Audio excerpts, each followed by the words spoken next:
Assalamualaikum warahmatullahi wabarakatuh. Perkenalkan, kami dari kelompok 2 akan mempresentasikan hasil kerja kami yang berjudulkan Analisis Terhadap Perusahaan Gojek. Sebelumnya, perkenalkan, nama saya Azara Dwi Mutiara Arkanti, selaku moderator di dalam pemaparan materi pada kali ini. Adapun anggota dari kelompok saya, yaitu Alicia Anggita Romora Sitohang, Muhammad Januar, dan juga Davis Bintang Ramadan. Selanjutnya, untuk pemaparan pertama akan dijelaskan oleh rekan saya, yaitu Alicia. Nah, di sini kelompok kami akan menjelaskan tentang analisis bisnis, analisis pastel, serta kesimpulan dan saran. Nah, saya akan membahas beberapa tentang profil dari Gojek. Gojek adalah salah satu perusahaan yang bergerak di bidang pelayanan transportasi asal Indonesia yang memiliki layanan on-demand terlengkap di Asia Tenggara. Gojek didirikan pada tahun 2010 oleh Nadiem Makarim. Gojek pertama kali berdiri di kota Jakarta pada tahun 2011. Gojek merupakan perusahaan yang berjiwa sosial serta dapat memimpin revolusi industri di bidang transportasi. Karena keefektivitasannya yang berpengalaman semakin baik, peminat pelanggan Gojek semakin meningkat dari tahun ke tahun.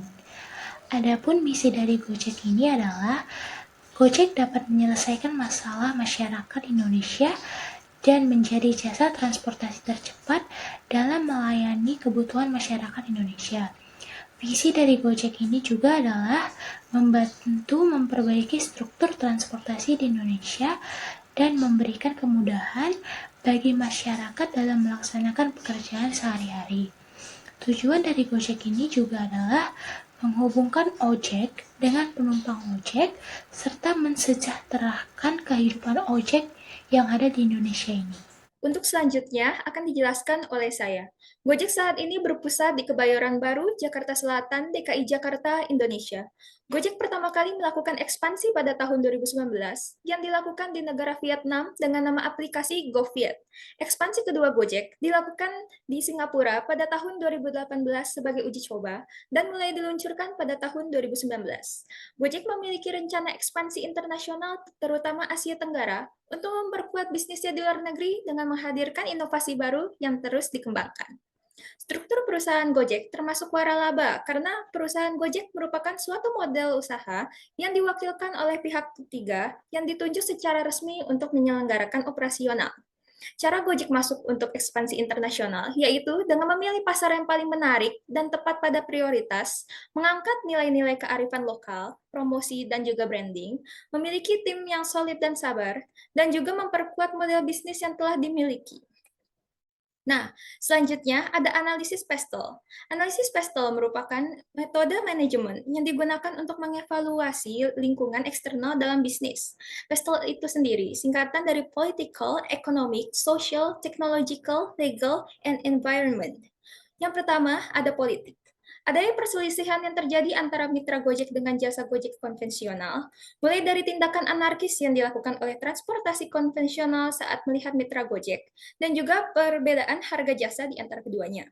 Yang kedua yaitu ekonomi. Setelah terciptanya perusahaan Gojek, tingkat pengangguran semakin menurun dikarenakan pembukaan mitra baru yang ada di Gojek sangat mudah hingga banyak kalangan masyarakat yang ingin bergabung dengan mitra Gojek. Selanjutnya, materi akan dijelaskan oleh rekan saya, yaitu Alicia. Nah, yang selanjutnya saya akan menjelaskan analisis pastel sosial dan teknologi. Yang pertama adalah sosial. Dengan adanya Gojek, masyarakat semakin dimanjakan dengan segala fitur yang diberikan Gojek kepada masyarakat. Contohnya seperti Gojek. Masyarakat saat ini tidak perlu khawatir telat ke kantor karena dengan adanya Gojek dapat lebih menghemat waktu serta biaya. Dan Gojek juga memberikan fitur yaitu GoFood. Masyarakat saat ini yang sibuk dan tidak sempat memasak tidak perlu khawatir akan kelaparan. Nah, yang selanjutnya adalah teknologi. Gojek menggunakan fitur GPS tracking untuk pelanggan agar bisa memantau posisi mitra Gojek saat menerima order dari pelanggan Gojek dari fitur estimasi harga. Baik, selanjutnya akan dijelaskan oleh rekan saya, yaitu Januar. Dari faktor lingkungan, di sini Gojek membantu masyarakat untuk mengurangi penggunaan transportasi publik yang tidak memadai, mahal, dan tidak nyaman. Ditambah lagi dengan banyaknya pengguna Gojek, sekarang masyarakat lebih memilih untuk menggunakan Gojek dibandingkan mereka menggunakan kendaraan pribadinya. Di mana jika masyarakat kebanyakan menggunakan kendaraan pribadi, ini bisa menyebabkan terjadinya kemacetan, dan saat kemacetan terjadi, gas emisi karbon akan semakin menumpuk karena tersedat oleh lamanya perjalanan. Di sini juga Gojek memiliki program yaitu Go Greener, di mana Gojek berfokus pada mitigasi dari dampak lingkungan dari operasional Gojek.